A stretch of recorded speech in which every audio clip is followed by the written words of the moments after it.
dans var idi. Dedem çala yedi. Abim oyuna yedi, dayım. Bir de Çerkez oyunları da oyuna yediler onlar.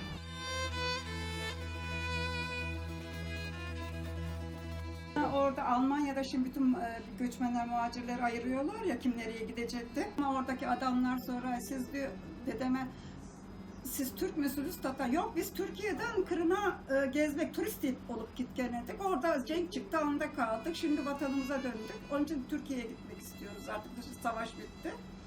Peki siz Türkiye'nin neresinden gittiniz o Kırım'a? Biz Bursa'dan gittik demiş babam, dedem.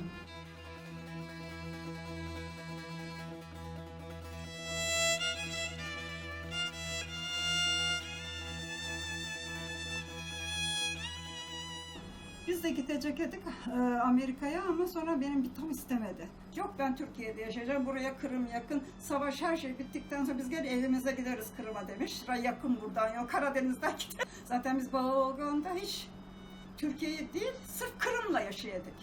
Kırım'ın balları, Kırım'ın meyveleri, Kırım'ın suları. Hiç de Türkçe öğrenmediler. Hep nasıl konuşsalar öyle konuşup gittiler.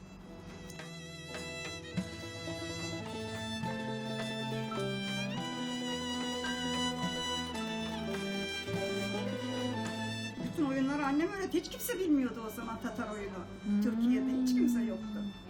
Hepsini annem öğretti zaten Türkiye'de. Ondan sonra başladı işte derneklerde oyunlar böyle.